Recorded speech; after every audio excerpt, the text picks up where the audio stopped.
सरस्वती नमस्तभ्यं विद्यारंभ करिष्यामि ಸಿದ್ಧಿರ್ಭವತು ಮೇ ಸದಾ ಸಿದ್ಧಿರ್ಭವತು ಮೇ ಸದಾ ಅಂತ ವಿದ್ಯಾದೇವತೆಯಾದಂಥ ಶಾರದಾ ಮಾತೆಯನ್ನ ಜೊತೆಗೆ ನಮ್ಮ ಕನ್ನಡದ ಭುವನೇಶ್ವರಿ ತಾಯಿಯನ್ನ ಮೃಣ್ಮಳೆಯನ್ನು ನಡೆಸುತ್ತಾ ಕನ್ನಡ ಸಾಹಿತ್ಯ ಪರಿಷತ್ತು ಬೆಳಗಾವಿ ಜಿಲ್ಲೆ ಮತ್ತು ಕನ್ನಡ ಸಾಂಸ್ಕೃತಿಕ ಭವನದ ಕ್ಷೇಮಾಭಿವೃದ್ಧಿ ಸಂಘ ಇದರ ಒಂದು ಸಹಯೋಗದಲ್ಲಿ ಬೆಳಗಾವಿ ಜಿಲ್ಲೆಯ ಶತಮಾನ ಕಂಡ ಸಾಹಿತಿಗಳು ತಿಂಗಳ ಉಪನ್ಯಾಸ ಕಾರ್ಯಕ್ರಮ ಈ 8ನೇ ಒಂದು ಕಾರ್ಯಕ್ರಮದ ಅಧ್ಯಕ್ಷತೆಯನ್ನ ವಹಿಸಿಕೊಂಡಂತಹ ಹಿರಿಯರು ಬಹಳ ಕ್ರಿಯಾಶೀಲರು ನಮ್ಮ ಬೆಳಗಾವಿ ಜಿಲ್ಲೆಯಾದ್ಯಂತ ತಿರುಗಾಡಿ ಈ ಕನ್ನಡದ ಮನಸ್ಸುಗಳನ್ನು ಒಂದು ಕೂಡಿಸಲಿಕ್ಕೆ ಹಗಲಿರುಳು ಪ್ರಯತ್ನವನ್ನ ಮಾಡ್ತಿರುವಂತಹ ಶ್ರೀಮತಿ ಮಂಗಲ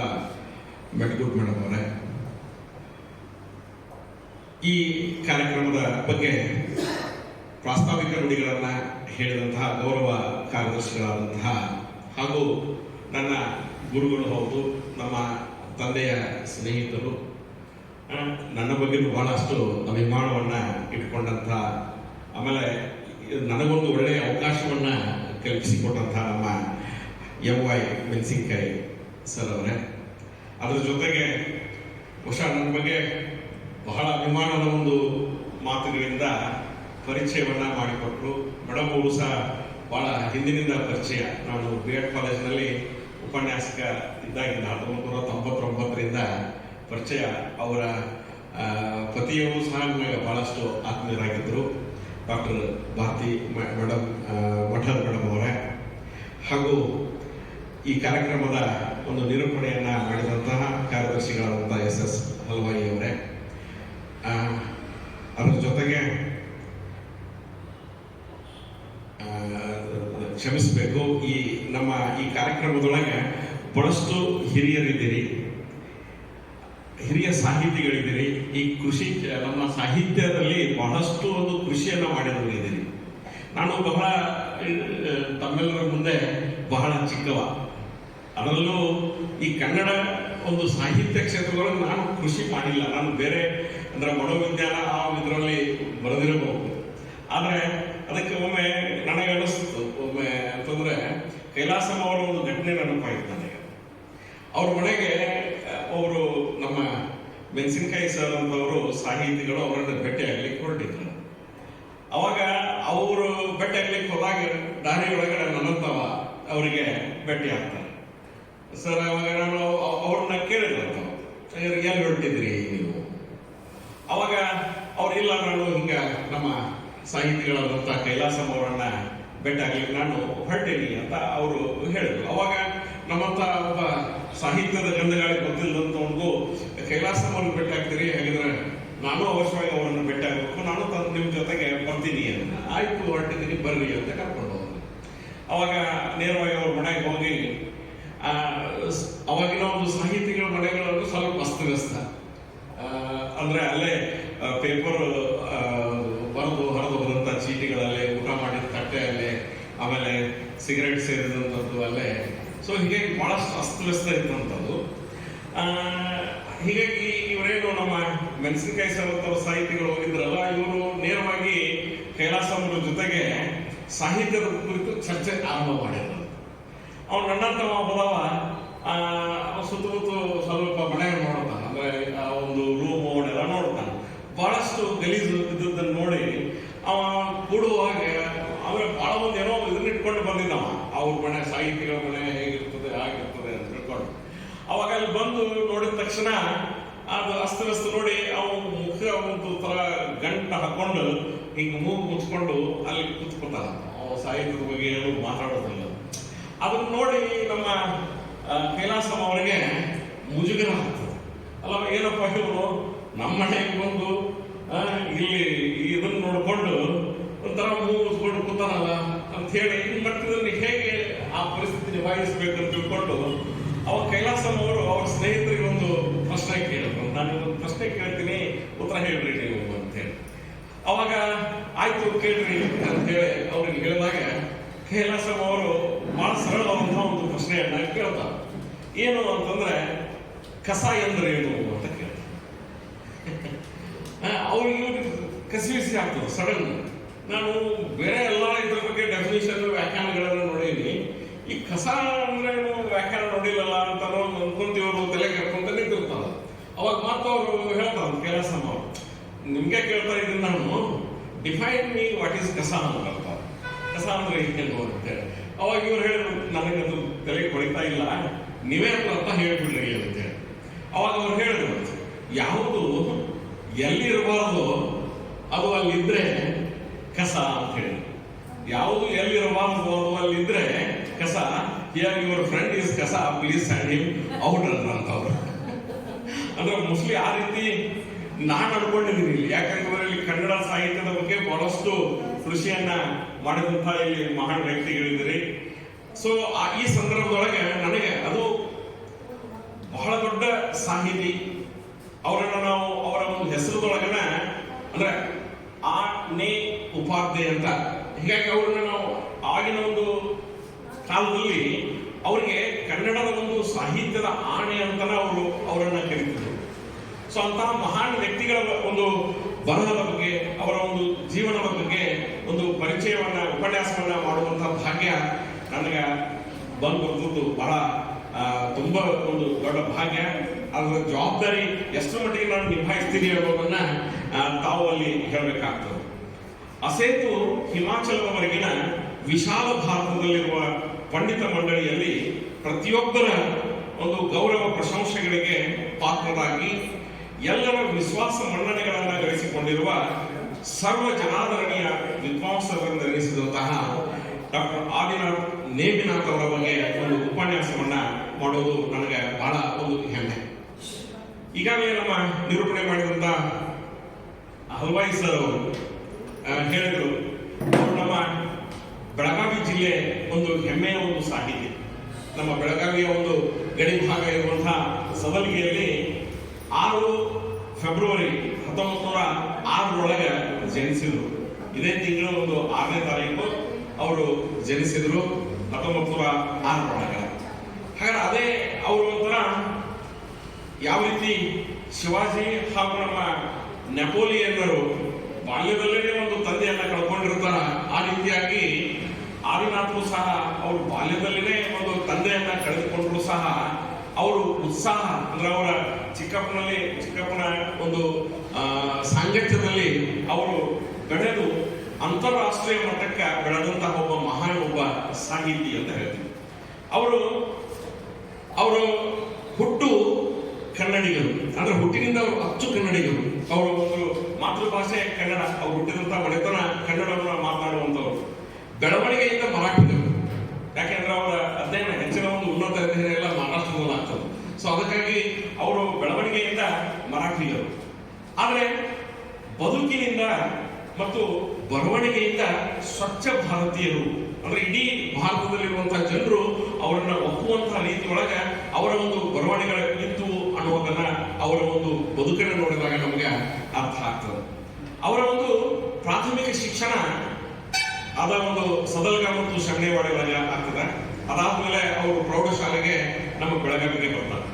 ಬೆಳಗಾವಿಯ ಒಂದು GA ಹೈಸ್ಕೂಲ್ ಒಳಗೆ ಅವರು 10ನೇ ತರಗತಿವರೆಗೆ ಪ್ರೌಢ ಶಿಕ್ಷಣವರೆಗೆ ತಮ್ಮ ಒಂದು ಶಿಕ್ಷಣವನ್ನ ಪಡ್ಕೊಳ್ತಾರೆ.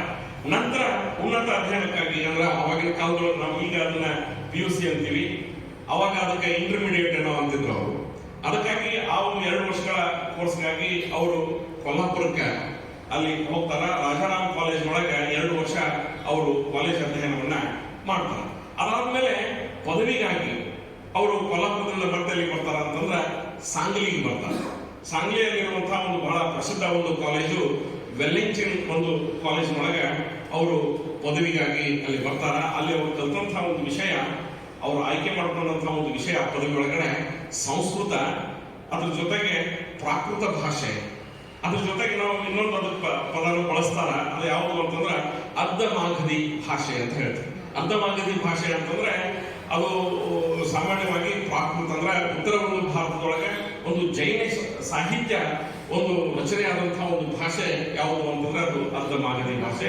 ಅಂದ್ರೆ ಅರ್ಧ ಅಂದ್ರೆ ಹಾಫು, ಮಗಧಿ ಅಂತಂದ್ರೆ ಮಗಧ ಒಬ್ಬ ರಾಜರ ಒಂದು ಕಾಲದೊಳಗೆ ಆ ಒಂದು ಭಾಷೆ ಬೆಳೆದ್ರಿಂದ ಅದಕ್ಕೆ ನಾವು ಅರ್ಧ ಮಗಧಿ ಭಾಷೆ ಅಂತ ನಾವು ಕರಿತೀವಿ. ಹೀಗಾಗಿ ಅವರು ತಮ್ಮ ಪದವಿಗೆ ಅಧ್ಯಯನಕ್ಕಾಗಿ ಆಯ್ಕೆ ಮಾಡಿಕೊಂಡಂತಹ ವಿಷಯ ಸಂಸ್ಕೃತ, ಅರ್ಧ ಮಗಧಿ ಮತ್ತು ಪ್ರಾಕೃತ ಭಾಷೆ. ಈ ಮೂರನ್ನು ತೆಗೆದುಕೊಂಡು ಅವರು 1928 ತಮ್ಮ ಪದವಿಯನ್ನ ಪೂರೈಸ್ತಾರೆ. ಅವಾಗ ಪ್ರಥಮ ದರ್ಜೆಯೊಳಗೆ ಆ ಪದವಿಯನ್ನ ಪೂರೈಸ್ತಾರೆ.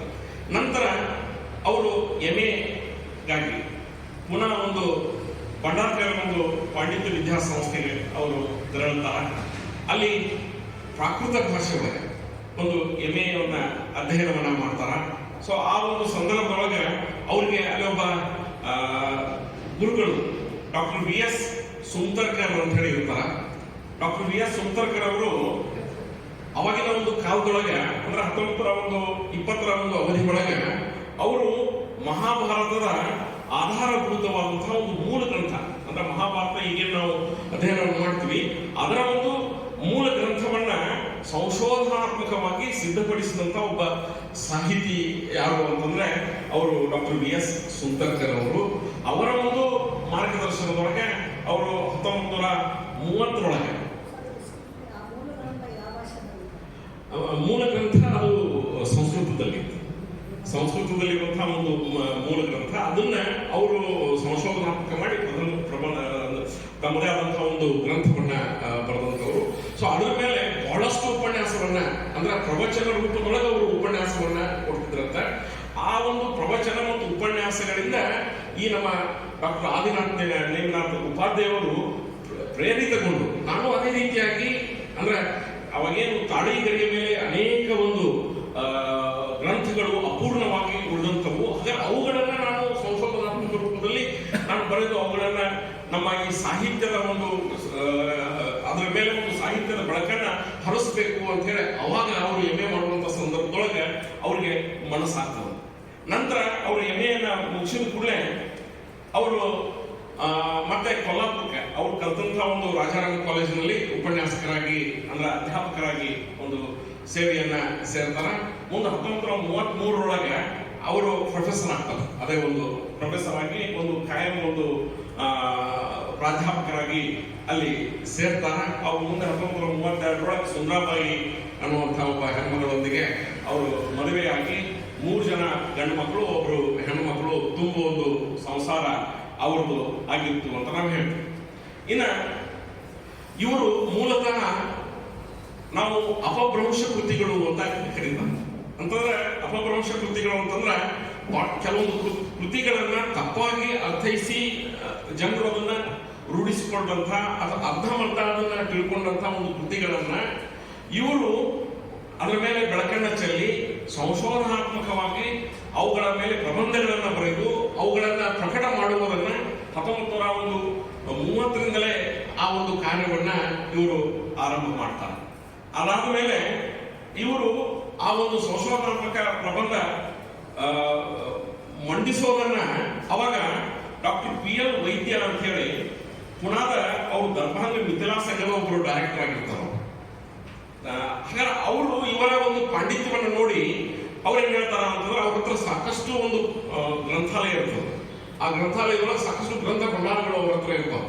ಅವಾಗ ಇವರನ್ನು ಕರೆದು ಅಂದ್ರೆ ಅನಾದೇಶ ಒಂದು ಉಪಾಧ್ಯಾಯವರನ್ನ ಕರೆದು ನನ್ನ ಹತ್ರ ಇವೆಲ್ಲ ಗ್ರಂಥಗಳಿದಾವ, ಅದನ್ನ ನೀನು ಅಧ್ಯಯನ ಮಾಡಿ ಇನ್ನಷ್ಟು ಸಾಕಷ್ಟು ಅದರಲ್ಲಿ ನೀನು ಕೃಷಿ ಮಾಡು ಅಂತ ಹೇಳಿ ಅವರಿಗೆ ಮಾರ್ಗದರ್ಶನವನ್ನ ನೀಡಿದ. ಸೊ ಹೀಗಾಗಿ ಅವರು ಅನಾ ದೇಶಪಾಂಡೆ ಅವರು 3 ಜನರನ್ನ ತಮ್ಮ ಗುರುಗಳು ಅಂತ ಹೇಳಿ ಅವ್ರು ಆಯ್ಕೆ ಮಾಡ್ಕೊಂಡಿರ್ತಾರೆ ನನ್ನ ಆಚಾರ್ಯರು ರೀತಿಯೊಳಗೆ. ಮೊದಲನೇದು ಸುಂದರ್ಕರ್ ಅವರನ್ನ, ಎರಡನೇದಾಗಿ ಡಾಕ್ಟರ್ PL ವೈದ್ಯರನ್ನ, ಇನ್ನೊಬ್ರು ಡಾಕ್ಟರ್ SK ಬೆಲ್ವಾಲ್ಕರ್ ಅಂತ ಇರ್ತಾರೆ. ಅವರು ಸಹ ಒಂದು ಪ್ರಾಚ್ಯ ಸಂಶೋಧನಾ ಕೇಂದ್ರದ ಒಂದು ಮುಖ್ಯಸ್ಥರಾಗಿರ್ತಾರೆ. ಸೊ ಅವರೊಂದಿಗೆ ಒಡಗೂಡಿ ಅವರು ಸಂಶೋಧನಾತ್ಮಕ ಒಂದು ಪ್ರಬಂಧಗಳನ್ನ ರಚನೆ ಮಾಡಲಿಕ್ಕೆ ಅವರು ಆರಂಭ ಮಾಡ್ತಾರೆ. ಹಾಗಾದ್ರೆ ಇವರ ಒಂದು ಸಾಹಿತ್ಯ ಕೃಷಿಯಲ್ಲಿ ಬಂದಂತಹ ಮೊದಲ ಒಂದು ಗ್ರಂಥ ಯಾವುದು ಅಂತಂದ್ರ ಅದಕ್ಕೆ ಪಂಚಸೂಕ್ತಂ ಅಂತ ಅದರ ಹೆಸರು. ಅಂದ್ರ ಅದರಲ್ಲಿ ಅದನ್ನ ಬಿಡಿಸಿ ನೋಡಿದಾಗ ಪಂಚಸೂತ್ರಂ ಅಂತ ನಾವು ಹೇಳ್ತೀವಿ. ಅಂದ್ರೆ 5 ಸೂತ್ರಗಳು ಅನ್ನುವಂಥದ್ದು. ಇದು ಪ್ರಾಕೃತ ಒಂದು ಭಾಷೆಯೊಳಗೆ ರಚನೆ ಮಾಡ್ತಾರ. ಇದು ಜೈನ ಒಂದು ಸಾಹಿತ್ಯಕ್ಕೆ ಸಂಬಂಧಿಸಿದಂತಹ ಒಂದು ಗ್ರಂಥ. ಹಾಗಾದ್ರೆ ಇದನ್ನ ಈ ಒಂದು ಪುಸ್ತಕ ಪ್ರಕಟ ಆದ ಮೇಲೆ ಅದು ಎಲ್ಲ ಬಹಳಷ್ಟು ಸಾಹಿತಿಗಳು ಅದನ್ನ ಅಧ್ಯಯನವನ್ನ ಮಾಡ್ತಾರೆ. ಅಂದ್ರೆ ನಾವು ಭಾರತದ ಎಲ್ಲ ಕಡೆ ಅಂದ್ರೆ ಪ್ರಾಕೃತ ಭಾಷೆಯಲ್ಲಿ ಇರೋದ್ರಿಂದ ಬಹಳಷ್ಟು ಸಾಹಿತಿಗಳು ಅದನ್ನ ಓದಿಕೊಂಡಾಗ ಅನೇಕ ಪಾಶ್ಚಿಮಾತ್ಯ ಸಾಹಿತ್ಯರು ಸಹ ಅದರ ಬಗ್ಗೆ ಒಂದು ಮೆಚ್ಚುಗೆಯನ್ನ ವ್ಯಕ್ತಪಡಿಸ್ತಾರೆ. ಅಂದ್ರೆ ಕೇವಲ ನಮ್ಮ ಕರ್ನಾಟಕದಲ್ಲಿ ಅಷ್ಟೇ ಅಲ್ಲ, ಭಾರತದಲ್ಲಿ ಅಷ್ಟೇ ಅಲ್ಲ, ಪಾಶ್ಚಿಮಾತ್ಯ ಒಂದು ಸಾಹಿತಿಗಳು ಯಾರ್ಯಾರು ಅಂತಂದ್ರೆ doctor M Winternitz, doctor L D Barnett, doctor Walter ಬ್ರಂಬ್ರಿಂಗ್, ಇಂಥ ಮುಂತಾದ ಒಂದು ಇವನ್ ಕೀತ್ ಅವರು, ನೆಕ್ಸ್ಟ್ ಎಲ್ ಬಿ ಕೀತ್ ಅಂತ ಏನೋ ಸಾಹಿತಿಗಳನ್ನ ನಾವು ನೋಡ್ತೀವಿ, ಅವರು ಸಹ ಈ ಒಂದು ಗ್ರಂಥಕ್ಕೆ ಬಹಳಷ್ಟು ಮುಕ್ತ ಕಂಠದಿಂದ ಒಂದು ಪ್ರಶಂಸೆಯನ್ನ ಮಾಡಿದಂತಹ ಒಂದು ದಾಖಲೆಗಳು ನಮ್ಗೆ ಸಿಗ್ತಾವೆ. ಇದಾದ ಮೇಲೆ ಎರಡನೇ ಗ್ರಂಥ ಅವ್ರದ್ದು 1935 ಪ್ರವಚನ ಸಾರ ಅಂತ ಹೇಳಿ. ಹಾಗಾದ್ರೆ ಪ್ರವಚನ ಸಾರ ಅಂತಂದ್ರ ಒಂದು ಜೈನ ಸಾಹಿತ್ಯದೊಳಗ ನಾವಲ್ಲಿ ಕುಂದಾಚಾರ್ಯರು ಅಂತ ನಾವು ನಮ್ಮ ಒಬ್ಬ ಮುನಿಗಳನ್ನ ಕಾಣ್ತೀವಿ. ಹಾಗಾದ್ರೆ ಕುಂದಾಚಾರ್ಯರು ಆ ಒಂದು ಪ್ರವಚನ ಸಾರದ ಒಂದು ಇವುಗಳನ್ನ ತಾಳೆಗೆರೆ ಮೇಲೆ ಬರೆದಿಟ್ಟಿರ್ತಾರೆ. ಸೊ ಅದು ಸಹ ಅರ್ಧಂಬರ್ಧ ಇರ್ತದೆ. ಸೊ ಅದರ ಮೇಲೆ ಸಂಶೋಧನೆಯನ್ನ ಕೈಗೊಂಡು ಅದರ ಒಂದು ಪೂರ್ಣವಾದಂತಹ ಒಂದು ಗ್ರಂಥವನ್ನ 1935 ಈ ಒಂದು ಅಣ್ಣಾ ದೇಶಪಾಂಡೆ ಅವರು ಅದನ್ನ ಬರೀತಾರ.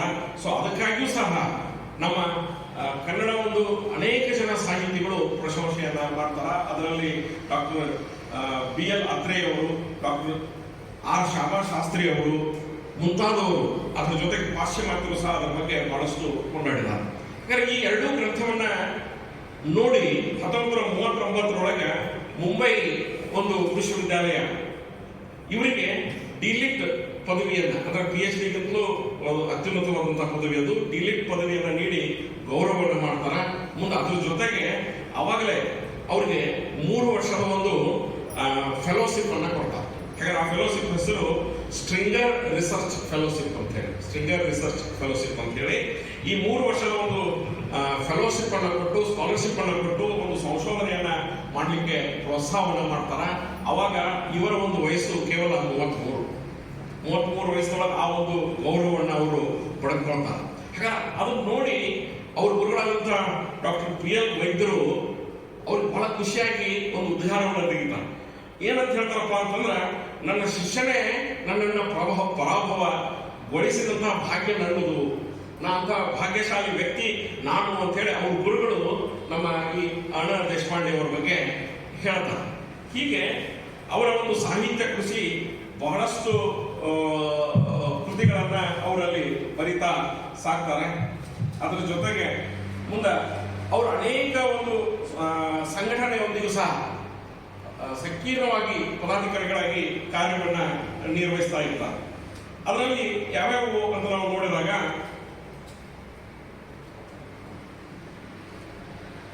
1961 ಹೈದರಾಬಾದ್ ಭಾರತೀಯ ಪ್ರಾಚ್ಯ ವಿದ್ಯಾಪರಿಷತ್ತು ಅಂತ ಇರ್ತದೆ. ಭಾರತೀಯ ಪ್ರಾಚ್ಯ ವಿದ್ಯಾಪರಿಷತ್ತು ಅಂತ ಹೇಳಿ ಅದರ ಒಂದು ಅಧ್ಯಕ್ಷರಾಗಿ ಇವರು ಆಯ್ಕೆ ಆಗ್ತಾರೆ. ಅದಾದ್ಮೇಲೆ 1962 71 ದಿಲ್ಲಿ ವಿಶ್ವವಿದ್ಯಾಲಯ ಒಂದು ನಿವೃತ್ತ ಪ್ರಾಧ್ಯಾಪಕರಿಗೆ ನೀಡುವಂತಹ ಸಂಶೋಧನಾ ಸೇವಾ ವೃತ್ತಿಯನ್ನು, ಅಂದ್ರೆ ರಿಟೈರ್ಡ್ ಒಂದು ಇವರಿಗೆ ಪ್ರೊಫೆಸರ್ ಅವರಿಗೆ ಒಂದು ಗೌರವಾರ್ಥವಾದಂತಹ ಒಂದು ಏನಪ್ಪಾ ಪ್ರಶಸ್ತಿಯನ್ನು ಸಹ ಅವರಿಗೆ ಕೊಡ್ತಾರ.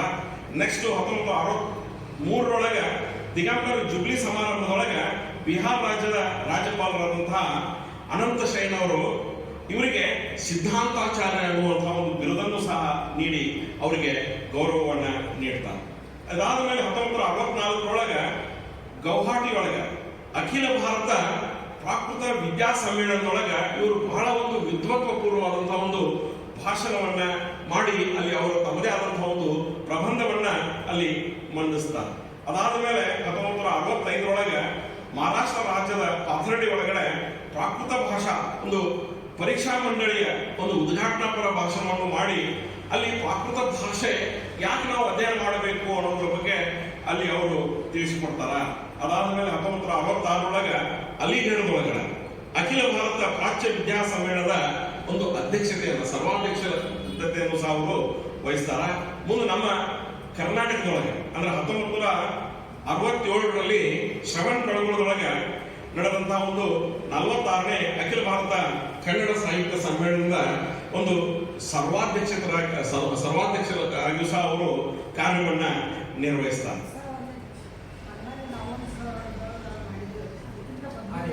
ಅದಕ್ಕಿಂತ ಮೊದಲು ಇದು 1967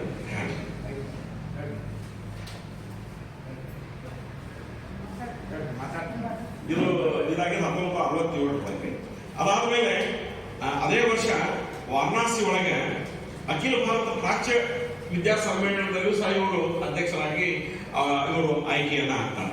ಮುಂದೆ ಇವರು ಕೇವಲ ನಮ್ಮ ಭಾರತದಾದ್ಯಂತ ಅಷ್ಟೇ ಅಲ್ಲ, ಮುಂದೆ 1971 ಆಸ್ಟ್ರೇಲಿಯಾದ ಒಂದು ಕ್ಯಾನ್ಬೆರಾದಲ್ಲಿ ನಡೆದಂತಹ 28ನೇ ಅಂತಾರಾಷ್ಟ್ರೀಯ ಪ್ರಾಚ್ಯ ವಿದ್ಯಾಪರಿಷತ್ತಿಗೆ ಭಾರತ ಸರ್ಕಾರದ ಒಂದು ಪ್ರತಿನಿಧಿಯಾಗಿಯೂ ಸಹ ಅವರಲ್ಲಿ ಭಾಗವಹಿಸ್ತಾರ.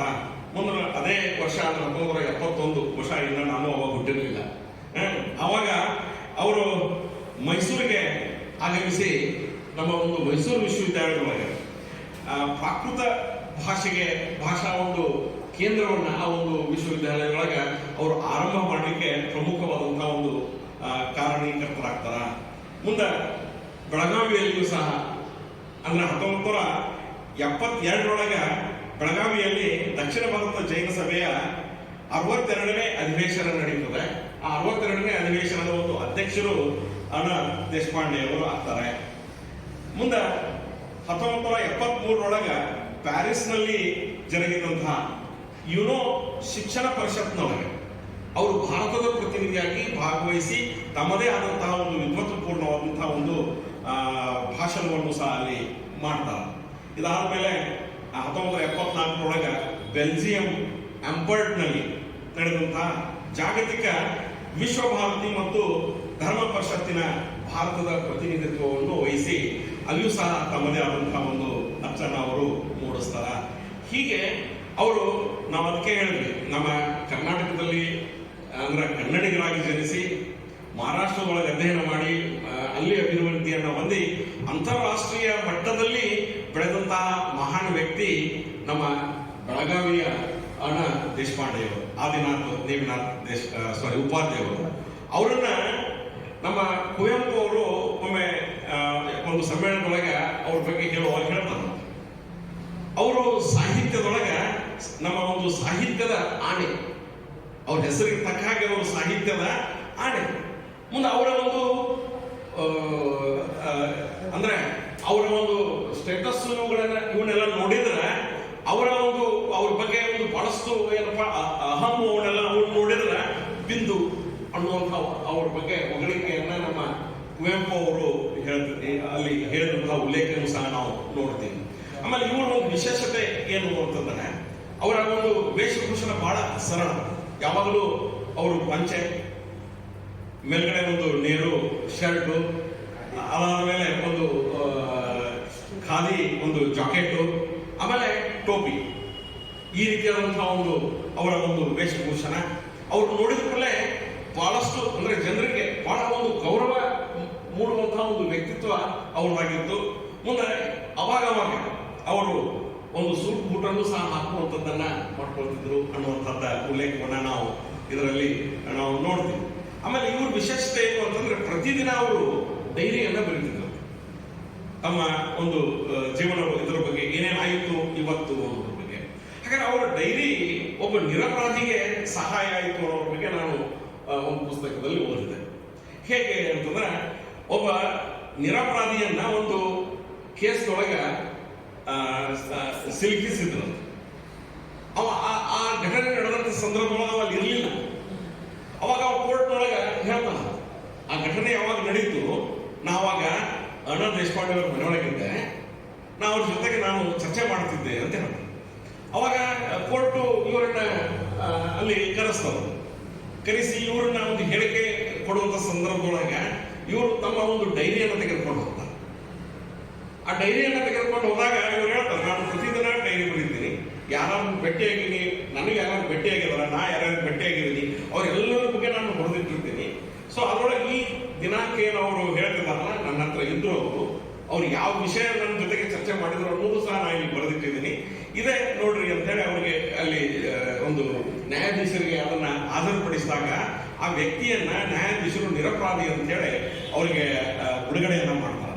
ಸೊ ಹೀಗೆ ಅವರ ಒಂದು ವ್ಯಕ್ತಿತ್ವ ಬಹಳಷ್ಟು ಜನರಿಗೆ ಒಂದು ಆದರಣೀಯವಾಗಿತ್ತು ಅನ್ನೋದನ್ನು ಸಹ ನಾವು ಅಲ್ಲಿ ನೋಡ್ತೀವಿ. ಇನ್ನ ನಾವು ಬಹಳಷ್ಟು ಜನರು ಅರುಣಾ ದೇಶಪಾಂಡೆ ಅವರು ಕನ್ನಡ ಸಾಹಿತ್ಯದ ಬಗ್ಗೆ ಬಹಳಷ್ಟು ಕೃಷಿ ಮಾಡಿಲ್ಲ ಅನ್ನುವಂಥ ಮಾತನ್ನು ಸಹ ನಾವು ಕೇಳ್ತಿರ್ತೀವಿ.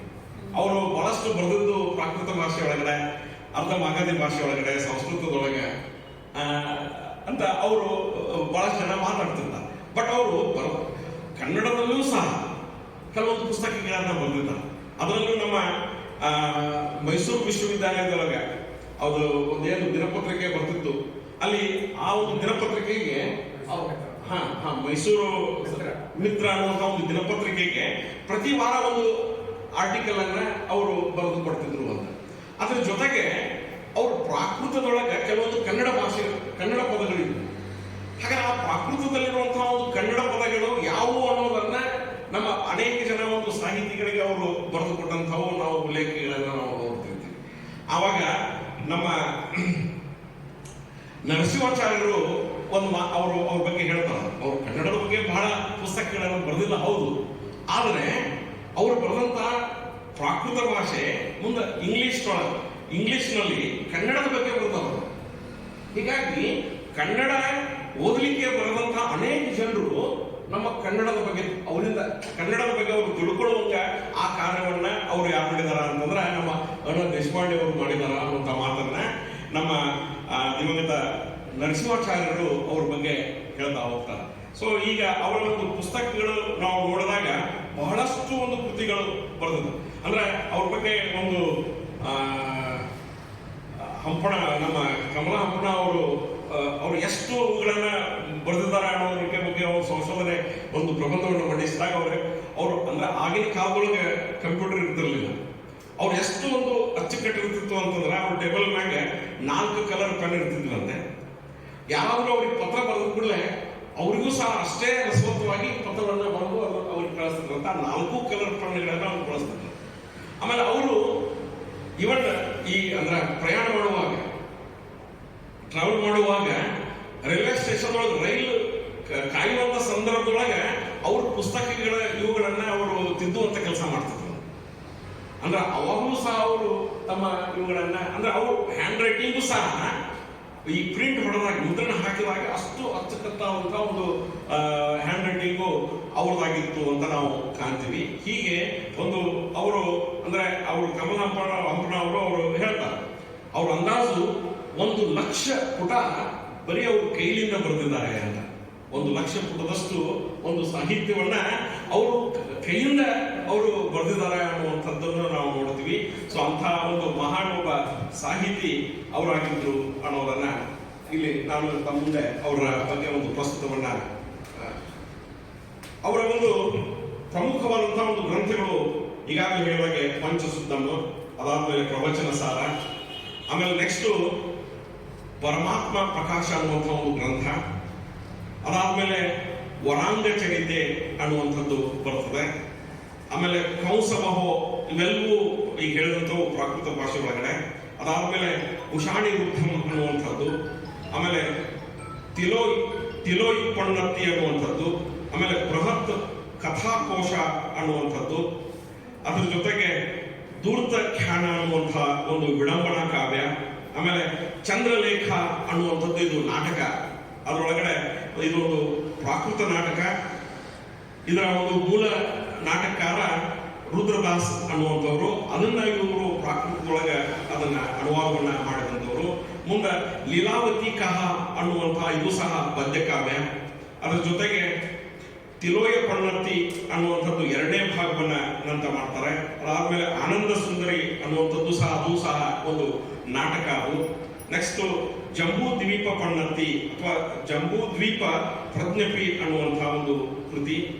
ಹೀಗೆ ಹಲವಾರು ಒಂದು ಕೃತಿಗಳು, ಬಹಳಷ್ಟು ಕೃತಿಗಳನ್ನ ಅವರು ತಮ್ಮ ಈಗ ಮೂಲಕ ಮಾಡಿದ್ದಾರೆ. ಅದ್ರ ಜೊತೆಗೆ ಲೇಖನಗಳನ್ನು ಸಹ ಬಹಳಷ್ಟು ಒಂದು ಪೇಪರ್ಗಳಿಗೆ, ಬಹಳಷ್ಟು ಒಂದು ಏನಪ್ಪಾ ಮ್ಯಾಗಝಿನ್ಗಳಿಗೆ ಲೇಖನಗಳನ್ನು ಸಹ ಅವರು ಬರೆದುಕೊಟ್ಟಿದ್ದಾರೆ. ಮುಂದೆ ಕನ್ನಡದ ಬಗ್ಗೆ ಕೆಲವೊಂದು ಅವರು ಬರೆದಂತಹ ಒಂದು ಗ್ರಂಥಗಳು ಅಥವಾ ಪುಸ್ತಕ ಪುಸ್ತಕಗಳು ಅಂತಂದ್ರೆ ದೇಶಿ ಕೋಶಗಳಲ್ಲಿ ಕನ್ನಡ ಪದಗಳು ಅನ್ನುವಂಥ ಒಂದು ಪುಸ್ತಕ. ಇದನ್ನ ಅವರು 1931 ಆರಂಭದೊಳಗೆ ಬರೆದಾರ. ನೆಕ್ಸ್ಟ್ ಚಿನ್ಮಯ ಚಿಂತಾಮಣಿ ಅನ್ನುವಂಥ ಒಂದು ಇದು ಕಿರು ಕಾವ್ಯ ಇದು. ನೆಕ್ಸ್ಟ್ ಜ್ಞಾನ ಭಾಸ್ಕರ ಚರಿತೆ ಅನ್ನುವಂಥ ಒಂದು ಪುಸ್ತಕ. ಮುಂದೆ ಒಡ್ಡಾರಾಧನೆ, ನಾವೇನು ನಮ್ಮ ಪ್ರಾಚೀನ ಒಂದು ಗ್ರಂಥದ ಬಗ್ಗೆ ಹೇಳ್ತಿರ್ತೀವಿ, ಹಳಗನ್ನಡ ಗದ್ಯ ಗ್ರಂಥ, ಇದರ ಒಂದು ಅನುವಾದವನ್ನ, ಈ ಒಡ್ಡಾರಾಧನೆ ಅನುವಾದವನ್ನ ಅವರು ಮಾಡಿದಾರ. ಮುಂದೆ ಜಟಾಸಿಂಹನಂದನಿಯ ವರಾಂಗ ಚರಿತೆ, ಇದರ ಒಂದು ಪುಸ್ತಕವನ್ನು ಸಹ ಅವರು ಬರೆದಿದ್ದಾರೆ. ನೆಕ್ಸ್ಟ್ ಕವಿ ಪರಮೇಶ್ವರ ಅಥವಾ ಪರಮೇಷ್ಠಿ ಅನ್ನುವಂಥದ್ದನ್ನ ಪ್ರಬುದ್ಧ ಒಂದು ಕರ್ನಾಟಕದೊಳಗೆ ಅವರು ಒಂದು ಲೇಖನವನ್ನ ಬರೀತಾರೆ. ಹೀಗೆ ಅದರ ಜೊತೆಗೆ ಪ್ರಾಕೃತ ಭಾಷೆಯಲ್ಲಿ ಜೈನ ಸಾಹಿತ್ಯ ಅನ್ನೋದ್ರ ಬಗ್ಗೆ ಒಂದು ಲೇಖನವನ್ನ ಬರೀತಾರೆ. ಚಾವುಂಡರಾಯ ಮತ್ತು ಆತನ ಹಿಂದಿನ ಕೃತಿಕರ್ತರು ಅನ್ನುವಂತಹ ಒಂದು ಪುಸ್ತಕವನ್ನು ಬರೀತಾರ.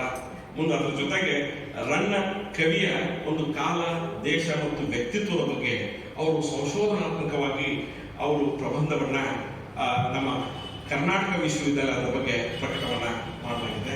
ಸೊ ಈ ರೀತಿಯಾಗಿ ಬಹಳಷ್ಟು ಒಂದು ಸಾಹಿತ್ಯದ ಒಂದು ಕೃಷಿಯನ್ನ ನಮ್ಮ ಆದಿನಾಥ್ ನೇಮಿನಾಥ್ ಉಪಾಧ್ಯಾಯವರು ಬರೆದಿದ್ದಾರೆ. ನಮ್ಮ ಒಂದು ಕನ್ನಡ ಒಂದು ಸಾಹಿತ್ಯ ಕ್ಷೇತ್ರದೊಳಗೆ ಬಹುಶಃ ಅವರ ಹೆಸರು ಬಹಳಷ್ಟು ಜನ ಕೇಳಿರ್ಲಿಕ್ಕಿಲ್ಲ, ಬಟ್ ಅವ್ರ ಬಗ್ಗೆ ನಾವು ಈಗ ತಿಳ್ಕೊಂಡಾಗ ಅನ್ನಿಸ್ತದ. ಹಾಗಾದ್ರೆ ಅವರು ನಿಜವಾಗಿ ಅವ್ರ ಹೆಸರಿಗೆ ತಕ್ಕ ಹಾಗೆ ಅವರು ನಮ್ಮ ಒಂದು ಕನ್ನಡ ಸಾಹಿತ್ಯದ ಆಣೆ, ಹೇಗೆ ನಮ್ಮ ಕುವೆಂಪು ಅವರು ಅವ್ರ ಬಗ್ಗೆ ಹೇಳ್ತಾರ, ಅವರು ಕನ್ನಡ ಒಂದು ಸಾಹಿತ್ಯದ ಆಣೆ ಅಂತ ಹೇಳಿ, ಅದಕ್ಕೆ ಅದೇ ರೀತಿಯಾಗಿ ಅವರ ಒಂದು ವ್ಯಕ್ತಿತ್ವ ಅವರ ಇತ್ತು ಅನ್ನೋದ್ರ ಬಗ್ಗೆ ಒಂದು ಸಂಕ್ಷಿಪ್ತವಾದ ಒಂದು ಚಿತ್ರಣವನ್ನ ತಮ್ಮ ಮುಂದೆ ಇಡಲಿಕ್ಕೆ ನಾನು ಇಲ್ಲಿ ಪ್ರಯತ್ನವನ್ನ ಪಟ್ಟಿದ್ದೀನಿ. ಇದರಲ್ಲಿ ಏನಾದರೂ ದೋಷಗಳಿದ್ರೆ ತಾವು ನನಗೆ ಸಲಹೆಗಳನ್ನ ಕೊಟ್ಟು ಅದನ್ನ ಅಂದ್ರೆ ಇನ್ನಷ್ಟು ನಾನು ಸುಧಾರಣೆ ಮಾಡ್ಕೊಳ್ಳಿಕ್ಕೆ ನನಗೆ ಅನುಕೂಲ ಮಾಡಿಕೊಡಬೇಕು. ತಮ್ಮೆಲ್ಲರ ಒಂದು ಆಶೀರ್ವಾದ ಇರಬೇಕು, ಇದೇ ರೀತಿಯಾದಂತಹ ಪ್ರೋತ್ಸಾಹವನ್ನ ಕೊಡಬೇಕು. ಬಹಳ ಪ್ರೀತಿಯಿಂದ ನಮ್ಮ ಮೆಣಸಿನಕಾಯಿ ಸರ್ ಅವರು, ನಾನು ಅವ್ರೊಂದು ಫೋನ್ ಬಂದಾಗ ಯಾಕೋ ಸರ್ ಕಾಲ್ ಅಂದ್ರೆ ಬಹುಶಃ ನಾನು ಎಲ್ಲೋ ಟ್ರಾವೆಲ್ ಮಾಡ್ತಾ ಇದ್ದೆ, ಅವಾಗ ಹಿಡಿದಿರಲಿಲ್ಲ. ನಂತರ ನೋಡಿದ್ರೆ ಮೆಣಸಿನಕಾಯಿ ಸರ್ ಕಾಲ್ ಪ್ರಿಯೋ ಕಾಲ್ ಒಳಗೆ ಬಂತದ್ದು, ಮತ್ತು ತಕ್ಷಣ ಕಾಲ್ ಮಾಡಿದೆ. ಸರ್ಗೆ ಹೇಳಿದಾಗ ಇಲ್ಲ, ನಾವು ಹೀಗೆ ಒಂದು ಸುಮಾರ್ಕಂಡ ಸಾಹಿತಿಗಳ ಇದರೊಳಗಡೆ ಅವ್ರು ಮೊದಲು ಸಡನ್ ನನಗೂ ಅವ್ರು ಏನ್ ಹೇಳಿದ್ರು ಅಂದ್ರೆ ಆದಿನಾಥ್ ಉಪಾಧ್ಯಾಯರ ಬಗ್ಗೆ ಒಂದು ಉಪನ್ಯಾಸ ನೀಡಬೇಕು ಅಂತ ಹೇಳಿ ಸಡನ್ ನನಗೂ ಫ್ಲಾಶ್ ಆಗಲಿಲ್ಲ. ಯೂಸ್ವಲಿ ಅಂದ್ರೆ ನಾನು ಅವರ ಪುಸ್ತಕಗಳನ್ನ ಓದಿದ್ದೀನಿ, ಅವ್ರಿಗೆ ಅರ್ಣ ಉಪಾಧ್ಯಾಯ ಅಂತಂತ ನಾವು ಸಾಮಾನ್ಯವಾಗಿ ಕರಿತೀವಿ, ಅರ್ಣ ಉಪಾಧ್ಯಾಯ ಅಂತೇಳಿ. ನಂತರ ಅವರು ಸರ್ ನನಗೆ ಹೆಂಗೆ ಯಾರು ಅನ್ನೋದ್ರ ಬಗ್ಗೆ ಇನ್ನೂ ನನಗೆ ಅದ್ರ ಬಗ್ಗೆ ಮಾಹಿತಿ ಇಲ್ಲಲ್ಲ ಸರ್. ನಾವಾಗ ಹೇಳಿದ್ರಿಲ್ಲ ನಾಗರಾಜ್, ನಾನು ನಿಮ್ಗೆ ಅವ್ರ ಬಗ್ಗೆ ಮಾಹಿತಿನೂ ಕಳಿಸ್ಕೊಡ್ತೀನಿ ಅಂತ. ಆಮೇಲೆ ನಾನು ನಮ್ಮ ಮಿಸ್ಸರ್ ಜೊತೆಗೆ ಮೆಣಸಿನಕಾಯಿ ಸರ್ ಕಾಲ್ ಮಾಡಿದಾಗ ಹಿಂಗೆ ಹೇಳಿದ್ರು. ಅವಾಗ ಅವ್ರು ಹೇಳಿದ್ರು ಇಲ್ಲ, ನಮ್ಮ ಹತ್ರ ಪುಸ್ತಕ ಅದಲ್ಲ ಅದು, ಅಥವಾ ನಾವೆಲ್ಲ ಆಣೆ ಉಪಾಧ್ಯಾಯ ಅಂತ ಕರಿತೀವಿ, ಅವ್ರ ಬಗ್ಗೆ ನಾವು ಅಂತ ಅವ್ರು ಮತ್ತೆ ನಮ್ಮ ಮಿಸ್ಸಸ್ ನನಗೆ ಅದನ್ನ ಹೇಳಿದಾಗ ಅವ್ರ ಬಗ್ಗೆ ಒಬ್ರು ಲೇಖನ ನಮ್ಮೊಬ್ರು ಜೈನ್ ಮುನಿಗಳಾಗಿದ್ದಾರೆ. ಅವ್ರು ಆಕ್ಚುಲಿ ಅವರು ಸಹ ನಿವೃತ್ತ ನಮ್ಮ ಪ್ರೌಢಶಾಲಾ ಶಿಕ್ಷಕರಿಗೆ. ಅವ್ರ ಹೆಸರು ಕೋಟಿ ಅಂತ ಹೇಳಿ, ಈಗ ಅವರು ಮುನಿಗಳಾಗಿದ್ದಾರೆ. ನನಗೆ ತಕ್ಷಣ ಅವರು ನೆನಪಾಯ್ತು, ಅವರು ಸಹ ಅವ್ರ ಬಗ್ಗೆ ಒಂದು ಲೇಖನವನ್ನ ಬರೆದಂಥದ್ದು. ಹೀಗಾಗಿ ಅವ್ರನ್ನ ಭೇಟಿ ಆದಾಗ ಬಹಳಷ್ಟು ಮಾಹಿತಿಗಳು ಅವರು ನನಗೆ ಹೇಳಿದ್ರು. ಅಂದ್ರೆ ನಮ್ಮ ಶ್ರವಣ ಬೆಳಗೊಳದ ಪ್ರಾಕೃತ ಏನು ವಿದ್ಯಾಲಯ ಇದು ಬರ್ತದೆ, ಅದಕ್ಕೆ ಅವರು ಅಲ್ಲಿ ಉಪನಿರ್ದೇಶಕರಾಗಿ ಕಾರ್ಯವನ್ನ ನಿರ್ವಹಿಸಿದ್ರು, ರತನ್ ಚಂದ್ ಕೋಟಿ ಅಂತ ಹೇಳಿ. ಈಗ ಅವರು ಒಂದು ದೀಕ್ಷೆದೊಳಗೆ ಇದ್ದಾರ. ಸೊ ಅವರನ್ನು ಬಿಟ್ಟಾದಾಗ ಈ ಬಹಳಷ್ಟು ಮಾಹಿತಿಗಳು ಅವ್ರ ಬಗ್ಗೆ ನನಗೆ ತಿಳಿಸ್ಕೊಟ್ರು. ಸೊ ಅವರೆಲ್ಲರಿಗೆ ನಾನು ಧನ್ಯವಾದಗಳನ್ನು ಹೇಳ್ತಾ ಅವಕಾಶ ನೀಡಿದ್ದಕ್ಕೆ ಮತ್ತು ನನ್ನ ಮಾತುಗಳನ್ನು ತಾವೆಲ್ಲರೂ ಆಲಿಸಿದ್ದಕ್ಕೆ ಧನ್ಯವಾದಗಳನ್ನು ಹೇಳ್ತಾ ನನ್ನ ಮಾತುಗಳಿಗೆ ವಿರಾಮ.